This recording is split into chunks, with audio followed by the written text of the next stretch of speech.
നമസ്കാരം. പൊതുമേഖലാ ഉടമസ്ഥതയിലുള്ള ടെലികോം സ്ഥാപനമായ Bharat Sanchar Nigam limited financial year 27 558 കോടി രൂപ ലാഭം നേടുമെന്നും 2027 കമ്പനി ലാഭത്തിലാകുമെന്നും പ്രവചിച്ചിരിക്കുകയാണ് കേന്ദ്ര ടെലികമ്മ്യൂണിക്കേഷൻസ് വകുപ്പ്. കമ്മ്യൂണിക്കേഷൻ ആൻഡ് ഇൻഫർമേഷൻ സ്റ്റാൻഡിംഗ് കമ്മിറ്റിക്ക് നൽകിയ റിപ്പോർട്ടിലാണ് ടെലികോം വകുപ്പ് ഇക്കാര്യം പ്രവചിച്ചത്. BSNLന്റെ 2024 വരുമാനം 19,344 കോടി രൂപയാണ്. 4G 5G സേവനങ്ങൾ ആരംഭിക്കുന്നതോടെ വരും വർഷങ്ങളിൽ വരുമാനം വർദ്ധിക്കുമെന്നാണ് പ്രതീക്ഷിക്കുന്നത്.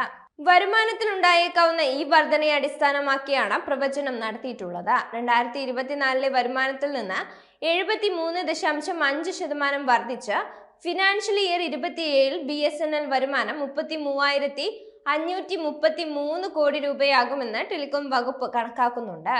വരുമാനം വർദ്ധിപ്പിക്കുന്നതിനായി BSNLന്റെ അടിസ്ഥാന സൗകര്യങ്ങളുടെ നവീകരണവും വികസനവും സർക്കാർ ശ്രദ്ധിക്കുന്നുണ്ട്.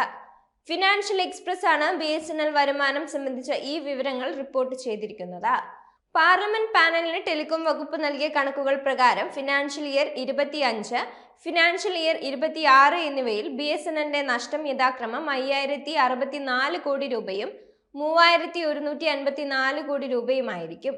ഈ കാലയളവിൽ യഥാക്രമം 24,428 കോടി രൂപയും 28,476 കോടി രൂപയും വരുമാനം നേടാനും BSNL ലക്ഷ്യമിട്ടിട്ടുണ്ട്. ചെലവുകൾ കുറഞ്ഞതും പ്രവർത്തനേതര വരുമാനം വർദ്ധിപ്പിച്ചതും നഷ്ടം ചുരുക്കാൻ BSNL ലക്ഷ്യമിടുന്നുണ്ട്. ഇത്തരത്തിൽ 2023 സാമ്പത്തിക വർഷത്തിൽ 8,161 കോടി രൂപ ഉണ്ടായിരുന്ന അറ്റനഷ്ടം 24 സാമ്പത്തിക വർഷത്തിൽ BSNL 5,367 കോടി രൂപയായി ചുരുക്കിയിട്ടുണ്ട്. ചിലവുകൾ കുറച്ചതും വരുമാനം നേരിയ തോതിൽ ഉയർന്നതും നഷ്ടം കുറയ്ക്കാൻ ഏറെ സഹായിച്ചു എന്നാണ് വിലയിരുത്തപ്പെടുന്നത്. 2024 സാമ്പത്തിക വർഷത്തിൽ 20,008 കോടി രൂപ വരുമാനം കൈവരിക്കണമെന്നാണ് കേന്ദ്ര സർക്കാർ നേരത്തെ BSNLനോട് നിർദ്ദേശിച്ചിട്ടുള്ളത്.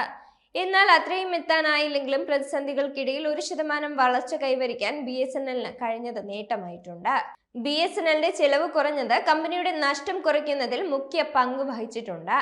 24 സാമ്പത്തിക വർഷത്തിൽ BSNLന്റെ ആകെ ചിലവ് 26,683 കോടി രൂപയാണ്. ഇത് മുൻ വർഷത്തെ അപേക്ഷിച്ച് 2.5% കുറവാണ്. അതേസമയം ജീവനക്കാർക്കായുള്ള ചെലവുകളും ഉയരുന്നുണ്ട്. കഴിഞ്ഞ വർഷത്തെ അപേക്ഷിച്ച് 24 സാമ്പത്തിക വർഷം ജീവനക്കാരുടെ ചെലവ് ഇനത്തിൽ 4.4% വർധനവാണ് ഉണ്ടായിരിക്കുന്നത്. BSNLന്റെ വരുമാനത്തിന്റെ 43% ജീവനക്കാരുടെ ചെലവിനാണ് വിനിയോഗിക്കപ്പെടുന്നത്.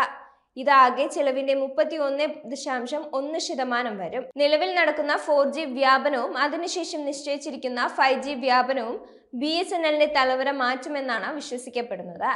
2025 ജൂൺ ജൂലൈ കാലയളവോടെ 4G സേവനങ്ങൾ ആരംഭിക്കാൻ സാധിക്കുമെന്നാണ് BSNL കണക്കുകൂട്ടുന്നത്. 5Gയിലേക്ക് അതിവേഗം അപ്ഗ്രേഡ് ചെയ്യാൻ കഴിയും വിധമാണ് BSNL 4G വ്യാപനം നടന്നുവരുന്നത്. BSNL ലക്ഷ്യമിട്ട വരുമാനം നേടുന്നതിൽ 4G 5G വ്യാപനം വലിയ പങ്ക് വഹിക്കും. എന്നാൽ 4G 5G വ്യാപനം പൂർത്തിയാകുന്ന വേഗത ഇതിലൊരു പ്രധാന ഘടകമാണ്. 4G സ്ഥാപിക്കാൻ ഫണ്ടിംഗ് മാത്രമല്ല, റെഗുലേറ്ററി, ലോജിസ്റ്റിക്കൽ തടസ്സങ്ങൾ പരിഹരിക്കാനുള്ള യോജിച്ച ശ്രമവും ആവശ്യമാണ്. ഭൂമി കണ്ടെത്തുന്നതിനും മറ്റുമേറെ വെല്ലുവിളികൾ BSNL നേരിടുന്നുണ്ട്. വരുമാനം വർദ്ധിപ്പിക്കാനുള്ള കാര്യങ്ങളോടൊപ്പം ചെലവ് കുറയ്ക്കാനുള്ള മാർഗങ്ങളും നോക്കണമെന്ന് പാർലമെന്ററി കമ്മിറ്റി ടെലികോം വകുപ്പിനോട് ആവശ്യപ്പെട്ടിട്ടുണ്ട്. തൊഴിലാളികളെ കൂടുതൽ കാര്യക്ഷമമായി വിന്യസിക്കുകയും ആവശ്യമായ ഇടങ്ങളിൽ ടെക്നോളജിയുടെ സഹായം ഉപയോഗപ്പെടുത്തുകയും ചെയ്യണം.